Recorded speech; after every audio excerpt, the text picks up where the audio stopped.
সবাইকে আমন্ত্রণ এনবিএস আন্তর্জাতিক সংবাদে। শুরুতে NBS24.org শিরোনাম। কলকাতাকে বাংলাদেশের সঙ্গে যুক্ত করতে চান মমতা, মন্তব্য বিজেপি রাজ্য সভাপতি দিলীপ ঘোষের। ভারতের প্রধানমন্ত্রী মোদির পদত্যাগ। ৭০ দেশে ছড়িয়েছে করোনার নতুন প্রজাতি, সতর্ক বার্তা দিল বিশ্ব স্বাস্থ্য সংস্থা। সংলাপের জন্য অনুনয় বিনয় করছে ইমরান খানের সরকার, বললেন মরিয়ম নওয়াজ। দীর্ঘ যুদ্ধের অংশ হিসেবে ইরানের বিরুদ্ধে নিষেধাজ্ঞা এবং হুমকি। এবং সবশেষে জানাবো, লেবাননের ত্রিপুলিতে আন্দোলনকারীদের উপর নিরাপত্তা বাহিনীর গুলিবর্ষণ। দর্শক, এতক্ষণ শুনছিলেন শিরোনাম, এবার বিস্তারিত। কলকাতাকে বাংলাদেশের সঙ্গে যুক্ত করতে চান মমতা। পশ্চিমবঙ্গকে বাংলাদেশের সঙ্গে যুক্ত করে বৃহত্তর বাংলাদেশ গড়ে তুলতে চান মমতা বন্দ্যোপাধ্যায়। তাই তিনি কথায় কথায় জয় বাংলা স্লোগান দেন বলে মন্তব্য করেছেন ভারতের ক্ষমতাসীন দল বিজেপির রাজ্য সভাপতি দিলীপ ঘোষ। বৃহস্পতিবার ২৮ জানুয়ারি সামাজিক যোগাযোগ মাধ্যম ফেসবুকে এক পোস্ট দিয়ে এই অভিযোগ করেন তিনি। পোস্টে জয় বাংলাকে ইসলামিক বাংলাদেশের জাতীয় স্লোগান বলে উল্লেখ করেছেন তিনি। ফেসবুকে একটি গ্রাফিক্স পোস্ট করেছেন দিলীপ ঘোষ। সেই গ্রাফিক্সে ৩টি ঘটনার ছবি রয়েছে। প্রথমটি তৃণমূলের নির্বাচনী প্রচারে বাংলাদেশি অভিনেতা ফেরদৌসের উপস্থিতি, যা নিয়ে ২০১৯ সালে তীব্র বিতর্ক হয়েছিল। দ্বিতীয় ছবিটি মমতা বন্দ্যোপাধ্যায় জয় বাংলা স্লোগান দেওয়ার, যা ইসলামিক বাংলাদেশের জাতীয় স্লোগান বলে উল্লেখ করেছেন দিলীপ। তৃতীয় ছবিটি ২০২০ সালে বাংলাদেশি ক্রিকেটার সাকিব আল হাসানের কলকাতায় দুর্গাপূজা উদ্বোধনের ছবি।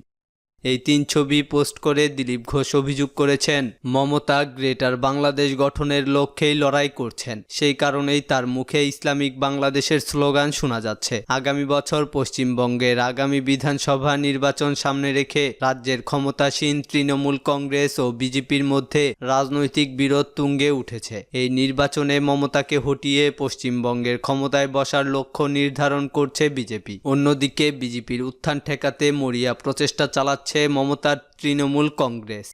দিলীপ ঘোষের ফেসবুক পোস্টের তীব্র প্রতিক্রিয়া জানিয়ে তৃণমূলের কংগ্রেসের এমপি সৌগত রায় বলেছেন, এটা এতটাই হালকা যে এর প্রতিক্রিয়া জানানোর যোগ্য নয়। তিনি বলেন, বিজেপি পশ্চিমবঙ্গে নিজেদের সাম্প্রদায়িক বিভাজনের রাজনীতি প্রচলনের যে চেষ্টা চালাচ্ছে তা নিন্দনীয়। এ খবর জানিয়েছে ইন্ডিয়ান এক্সপ্রেস। মোদির পদত্যাগ দাবি করলেন মমতা। ভারতের কৃষি আইনের প্রতিবাদে ফের সরব হলেন পশ্চিমবঙ্গের মুখ্যমন্ত্রী মমতা বন্দ্যোপাধ্যায়। কৃষি আইনের বিরোধিতায় বিজেপির কড়া সমালোচনা করে প্রধানমন্ত্রী নরেন্দ্র মোদির পদত্যাগ দাবি করলেন মুখ্যমন্ত্রী মমতা বন্দ্যোপাধ্যায়। বৃহস্পতিবার বিধানসভায় এ দাবি করেছেন তিনি। বিজেপির প্রধানমন্ত্রী বলেও মোদিকে আক্রমণ করেছেন মমতা ব্যানার্জি। তিনি বলেন, দেশের পরিস্থিতি সরকারের নিয়ন্ত্রণের বাইরে চলে গিয়েছে, তাই অবিলম্বে প্রধানমন্ত্রী মোদির পদত্যাগ করা উচিত। বৃহস্পতিবার কৃষি আইন বাতিলের দাবিতে বিধানসভায় পেশ হওয়া প্রস্তাবের উপর বক্তব্য রাখতে গিয়ে তিনি এসব কথা বলেন। কৃষি আইনের বিরোধিতায় মমতা বলেন, হয় এই ৩টি বিল প্রত্যাহার করো, নয় সরকারের গদি ছাড়ো। পশ্চিমবঙ্গের মুখ্যমন্ত্রী ও তৃণমূল কংগ্রেসের নেত্রী মমতা আরও বলেন, কেউ সরকার বিরোধী আন্দোলন করলেই তাকে সন্ত্রাসবাদী বলে দাগিয়ে দেওয়া হচ্ছে। ২৬ জানুয়ারি কয়েকটা ছোট ঘটনার জন্য কৃষকদের দেশদ্রোহী খালিস্তানি বলা হচ্ছে, এর তীব্র বিরোধিতা করছি। হিন্দুস্তান টাইমসের খবরে বলা হয়, বৃহস্পতিবার বিধানসভায় কেন্দ্রের নয়া কৃষি আইন প্রত্যাহারের দাবিতে প্রস্তাব আনে সরকার পক্ষ। কেন্দ্রের নয়া ৩টি কৃষি আইন প্রত্যাহারের দাবি জানানো হয় প্রস্তাবে। পার্থ চট্টোপাধ্যায় বিধানসভায় সেই প্রস্তাব পেশ করতে শুরু করলে হট্টগোল জুড়ে দেন বিজেপি বিধায়করা। জয় শ্রীরাম স্লোগান দিতে শুরু করেন তারা। এরপর প্রস্তাবের সমর্থনে মুখ্যমন্ত্রীর বক্তব্য চলাকালীনই ওয়াকআউট করেন বিজেপি বিধায়করা। ৭০ দেশে ছড়িয়েছে করোনার নতুন প্রজাতি। ব্রিটেনে প্রথম শনাক্ত হওয়া করোনার নতুন প্রজাতির সন্ধান মিলেছে বিশ্বের ৭০টি দেশে। এছাড়া দক্ষিণ আফ্রিকায় পাওয়া করোনা প্রজাতির সন্ধান মিলেছে ৩১টিরও বেশি দেশে। এ বিষয়ে সতর্ক করে বার্তা দিয়েছেন বিশ্ব স্বাস্থ্য সংস্থার বিজ্ঞানীরা। করোনা ভাইরাসের এই প্রজাতি খুব দ্রুত সংক্রমণ ছড়াতে পারে বলেই মনে করা হচ্ছে। অন্যদিকে দক্ষিণ আফ্রিকায় খুঁজে পাওয়া করোনার নতুন প্রজাতিও ছড়াতে শুরু করেছে। প্রথমে জানা গিয়েছিল দক্ষিণ আফ্রিকা থেকে এই প্রজাতি ব্রিটেনে ঢুকে পড়েছে। বিশ্ব স্বাস্থ্য সংস্থা বলছে এই মুহূর্তে বিশ্বের অন্তত 31টি দেশে এই নতুন প্রজাতি খুঁজে পাওয়া গিয়েছে। বিশ্ব স্বাস্থ্য সংস্থার প্রধান তেদ্রোস আধানম গেব্রিয়েসুস বলেন, ব্রিটেন থেকে ছড়ানো B117 প্রজাতি 70% দ্রুত গতিতে মানুষের শরীরে ছড়াতে পারে। এক সপ্তাহে অন্তত 10টি দেশে ব্রিটেনের প্রজাতি ছড়িয়ে পড়ার খবর মিলেছে। London school of hygiene and tropical মেডিসিনের সেন্টার ফর ম্যাথমেটিক্যাল মডেলিং এই বিষয়ে একটি প্রতিবেদন বের করেছে সায়েন্স জার্নালে। সেখানে গবেষকরা বলেছেন, নতুন প্রজাতি যদি বেশি মানুষের মধ্যে ছড়িয়ে পড়ে তাহলে সংক্রমণে মৃত্যু বাড়বে, পাশাপাশি সংক্রমণজনিত জটিল রোগও ছড়াবে। হাসপাতাল, নার্সিং হোমগুলোতে রোগীর ভিড়ও আরও বাড়বে। প্রাথমিকভাবে মনে করা হচ্ছে স্পেনের কোনো ফার্ম থেকে এই ভাইরাল প্রজাতি ইউরোপে ছড়িয়ে পড়ে। এ কারণেই ডেনমার্কে গত মাসে লক্ষাধিক মিঙ্ক জাতীয় প্রাণীকে মেরে ফেলা হয়েছিল। বিস্তারিত তথ্য সামনে না এলেও শোনা যাচ্ছে ওই প্রাণীদের শরীরে ভাইরাসের নতুন প্রজাতি খুঁজে পাওয়া গিয়েছিল। ব্রিটেন থেকে করোনার ছোঁয়াচে প্রজাতি ছড়াচ্ছে এমন খবর মেলার পরই সীমান্ত বন্ধ করে দেয় অনেক দেশই। ব্রিটেনের সঙ্গে বিমান যোগাযোগ বন্ধ করে দেওয়া হয়, কিন্তু এরপরও নতুন প্রজাতির সংক্রমণ রোখা যায়নি। এ খবর জানিয়েছে রয়টার্স। সংলাপের জন্য অনুনয় বিনয় করছে ইমরান খানের সরকার। পাকিস্তান মুসলিম লীগ নওয়াজের PMLN-এর ভাইস প্রেসিডেন্ট মরিয়ম নওয়াজ বলেছেন, বিরোধী দলের সঙ্গে সংলাপের জন্য অনুরোধ করেছেন পাকিস্তানের প্রধানমন্ত্রী ইমরান খানের সরকার। তবে এ নিয়ে কোনো মন্তব্য করেনি ইমরানের দল। পাকিস্তানের গণমাধ্যম ডনের বরাতে খবর প্রকাশ করেছে টাইমস অব ইন্ডিয়া। শুক্রবার ন্যাশনাল অ্যাসেম্বলি সেশনের আগে বিরোধী দলের সঙ্গে এক বৈঠকে মরিয়ম বলেন, আপনারা শুনলে অবাক হবেন সরকার দলীয়রা কিভাবে আমাদের কাছে অনুনয় বিনয় করছে। তিনি বলেন, সরকারি দল উপযুক্ত সময়ে পদত্যাগপত্র জমা দেবে। অযোগ্য সরকার আর ক্ষমতায় থাকতে পারবে না। সেই সঙ্গে 2021 সালকে নির্বাচনী বছর ঘোষণা দিয়েছে মরিয়ম। এদিকে মরিয়ম বলেছিলেন যে PMLN সরকারকে জবাবদিহিতা আইন পরিবর্তন করতে দেবে না। সেই সঙ্গে বর্তমানে যারা ক্ষমতায় আছেন তারা জাতীয় জবাবদিহি ব্যুরোর মুখোমুখি হবেন।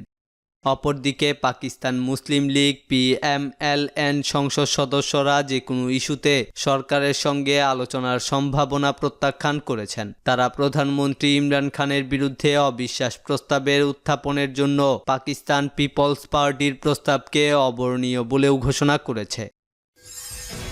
দীর্ঘ যুদ্ধের অংশ হিসেবে ইরানের বিরুদ্ধে নিষেধাজ্ঞা এবং হুমকি। আমেরিকার খ্যাতিমান রাজনৈতিক বিশ্লেষক, লেখক এবং যুদ্ধবিরোধী কর্মী বিল ডুরেস বলেছেন, তেলের মজুদের উপর মার্কিন কোম্পানিগুলোর যে একছত্র আধিপত্য ছিল তা পুনরুদ্ধারের জন্য ইসলামী প্রজাতন্ত্র ইরানের বিরুদ্ধে প্রথম বুশ প্রশাসন যুদ্ধ শুরু করেছিল। ইরানের বিরুদ্ধে আমেরিকার পক্ষ থেকে বর্তমানে যে নিষেধাজ্ঞা এবং যুদ্ধের হুমকি দেয়া হয় তার সেই দীর্ঘমেয়াদী যুদ্ধের অংশ। ইরানের প্রেস টিভিকে দেয়া এক সাক্ষাৎকারে বিল ডুরেস এসব কথা বলেছেন। তিনি বলেন, এটি বোঝা খুব গুরুত্বপূর্ণ যে ইরানের বিরুদ্ধে আমেরিকা দীর্ঘদিন ধরে যে ঘৃণা বিদ্বেষ ছড়িয়ে আসছে সেটি প্রকৃতপক্ষে পরমাণু শক্তি বা সামরিক সক্ষমতার কারণে নয়, এটি দীর্ঘমেয়াদী যুদ্ধের অংশ। ডুরেস বলেন, ইসলামী বিপ্লবের আগে যখন স্বৈরশাসক রেজা শাহ ইরানের ক্ষমতায় ছিলেন তখন ইরান প্রকৃতপক্ষে আমেরিকার উপনিবেশ ছিল। আমেরিকার কোম্পানিগুলো বিপুল পরিমাণ অস্ত্র শাহের কাছে বিক্রি করত। এমনকি মার্কিন কোম্পানিগুলো সে সময় ইরানকে পরমাণু স্থাপনা তৈরি করে দেওয়ার চুক্তি করেছিল। তারা এখন বর্ণবাদী ইসরায়েলের কাছে যেভাবে সীমাহীন অস্ত্র বিক্রি করে থাকে তেমনি অস্ত্র বিক্রি করত ইরানের কাছে। এর বিপরীতে রেজা শাহ ইরানের তেল বিক্রির অর্থ মার্কিন ব্যাংকগুলোতে জমা করতেন। ইরানের বিরুদ্ধে আমেরিকা যে যুদ্ধ চালিয়ে যাচ্ছে তাতে তারা বিজয়ী হতে পারবে না, কারণ এটা 1953 সাল নয়।